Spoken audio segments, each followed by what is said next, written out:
Imagine this.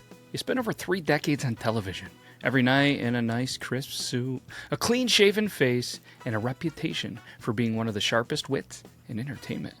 Then you retire and return looking like you just emerged from a cabin in the Alaskan wilderness after befriending a moose and learning the secrets of the universe. This is the Beardtory of David Letterman. Welcome back, everybody, to another edition of Beardtory. You've been enjoying these, but guess what? Spoiler alert. I've been enjoying them more, and I can't thank you enough for checking these out. So without further ado, let's jump in to David Letterman and Beardtory.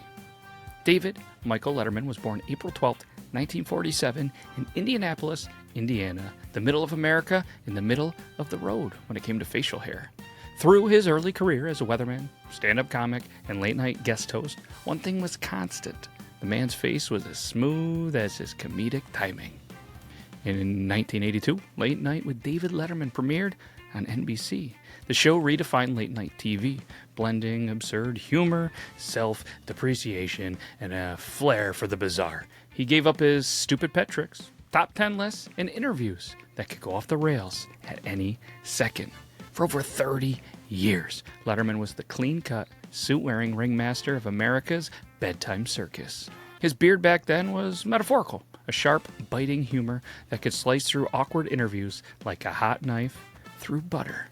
But then, in 2015, Letterman retired from the late night show. Fans assumed he'd quietly fade away. Maybe golf, maybe fish, maybe yell at pigeons in a park. But then, it happened. The next time the world saw David Letterman, it wasn't the man they remembered. Gone was the fresh-faced host. In his place stood a man with a full, snow-white beard that looked like it had its own zip code. It was part Santa Claus, part college philosophy professor, part guy who's about to tell you which mountain trail will change your life. The transformation was so dramatic, it made headlines. Even Letterman himself joked that the beard wasn't a style choice. It was simply the result of not shaving for 18 months. But over time, it became more than just facial hair. It was a declaration. I've moved on from late night. This is the new me. When he launched his Netflix series, My Next Guest Needs No Introduction, the beard was front and center, sitting across from presidents, actors, musicians, and activists. Letterman's beard added weight to his words. He was no longer the host delivering punchlines. He was the wise, experienced interviewer, the guy you'd actually listen to. Letterman's beard isn't just a style. It's a rebrand. It's a public transformation that says, I don't need network TV to be relevant. I've evolved. Pop culture, they latched onto it. Memes compared him to Gandalf, Santa, and the most interesting man in the world. Fans debated whether they preferred the clean-shaven trickster of the bearded sage. Through it all, Letterman just kept doing his thing, showing up with the unmistakable blend of curiosity, humor, and Midwestern bluntness. His beard represents a freedom he never had on late-night TV. No executives telling him to look a certain way. No clock ticking down to the next commercial break. Just a man, his guests, and a glorious, flowing face forest. Well, if you're new to Beardtory, get excited because this is the time where we rank the beard. And if you've been here before, well, you know that we rank the beard on not only fear factor, wisdom points, intimidation level, thickness and wildness, and historical impact. And we total it up and we see now if he makes the top 20, which is ironic because he was doing top 10 lists. We're doing 20. But yeah, we've had a couple that fell off our top 20 list. So if you want to see who was there before, either shoot me a message, go back a couple episodes. But let's get into this. Fear factor. It's not intimidating unless you're not ready for some brutally honest Midwestern wisdom. I mean, a lot of people don't look at him and go, oh my God, I fear him. But if you didn't know him and never seen David Letterman and looked at him and maybe saw him feeding pigeons in a park, you might be a little bit, fearful. So for me, 6.1 out of 10. Wisdom points. This beard, in my opinion, radiates, let me tell you something important, energy.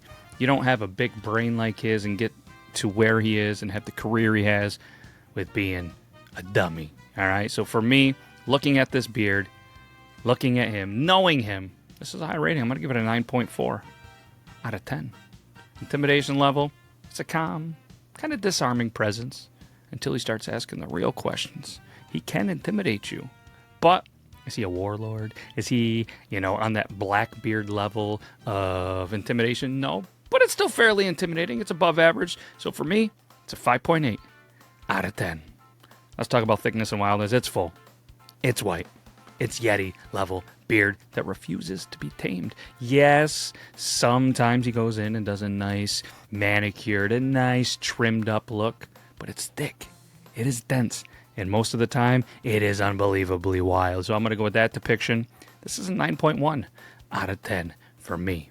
In historical impact, he's one of the most memorable post-retirement transformations in entertainment history. He's a face that a lot of people know, have heard of, has been referenced. I mean, he's left a historical impact. And it's a pretty high one because a lot of people, they grew up in this late night era. They grew up with the TV, especially, people around my age and a little bit older. So it's historical. I mean, David Letterman, 8.7 out of 10 for historical impact.